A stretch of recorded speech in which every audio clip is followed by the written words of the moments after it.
My boyfriend gave me a book to read, and it's the most sexist, misogynistic book I've ever seen, and now I'm wondering how a proud feminist could ever think I'd enjoy this. I, 25 female, met my boyfriend, 37 male, in our master's program. We became friends over this past year, and started dating and becoming serious shortly before I left the state for a summer internship. He gifted me a book to read, saying it was one he liked. It's A Spell for Chameleon by Piers Anthony, a fantasy novel written several decades ago.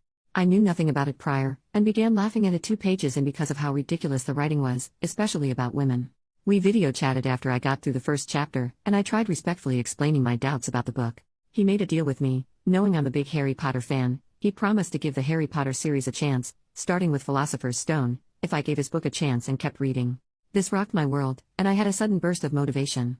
I'm on chapter 3, and I cannot stand this book. It is one of the most sexist and misogynistic texts I have ever had to read, and it honestly makes me feel like crap. Not to mention it's just poorly written all around, painfully spoon-feeding obvious symbolism, and excessively throwing in fantasy creatures and concepts that do nothing for the plot. The protagonist is a complete dillhole that I could not care less about, and as a reader, I don't want to follow him or anything in the fantasy world of Xanth. But of course, flat out telling my boyfriend those thoughts about a book he enjoys would be hurtful, and he has every right to have different preferences. I am shocked that he would recommend such a book to me though. He is a respectful and educated man, treating me very well, and identifying as a proud feminist. This recommendation was out of left field. Does he not remember how hurtful the author's writing on women is? Did he read it at a young age, and has since grown? I can't expect him to hold his end of the bargain and read Harry Potter, which is fine, especially if it means not having to put myself through Piers Anthony's poor excuse for writing ever again.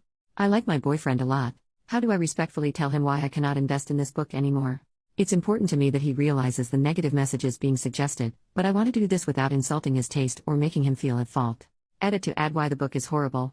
Example 1. I like beautiful girls, he said. And I like smart girls. But I don't trust the combination. I'd settle for an ordinary girl, except she'd get dull after a while. Sometimes I want to talk with someone intelligent, and sometimes I want to, he broke off. Her mind was like that of a child, it wasn't really right to impose such concepts on her. Example 2. That's the point, he said. I like variety. I would have trouble living with a stupid girl all the time, but you aren't stupid all the time. Ugliness is no good for all the time, but you aren't ugly all the time either. You are variety. And that is what I crave for the long-term relationship, and what no other girl can provide. Example 3. All women are the same inside. They differ only in appearance and talent. They all use men.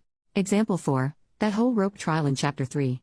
Example 5. Other girls manage to enhance their appearance by cosmetics or padding or specialized spells, but besides Sabrina all other females look somewhat artificial. She was no enemy. This was the PG. 2 example I mentioned. Example 6. There was much more of her he longed to see, and to touch, but that could come only after marriage. She was that sort of girl, and it was part of her appeal. The girls who had it didn't need to put it on casual display. PG. 3. Update 3 days later. I went through every comment, and took them all into consideration. Thank you all for your thoughts. We video chatted the other night, and the topic came up. I started by saying I liked him a lot and really do appreciate how much he's willing to share with me. He caught on to where I was going with this, and started laughing. Then I started laughing. And I realized how silly small of a thing this all was. I guess I didn't want to risk hurting his feelings. When the reason why I didn't like the book came up, I explained, and he totally understood.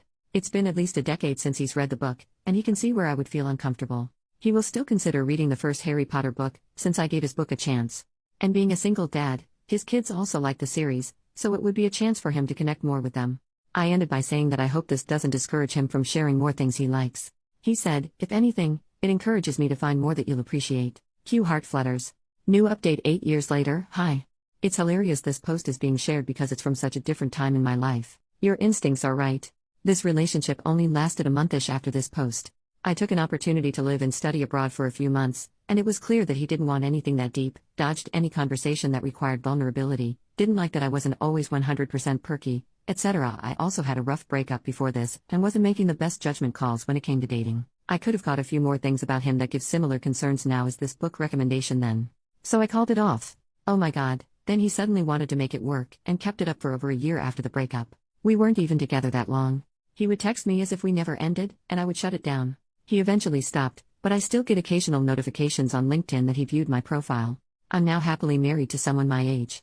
Not knocking appropriate relationships with age gap, I'm good friends with a couple who are 12 years apart, but I dodged a bullet, folks. Thanks for giving me a good laugh with this flashback.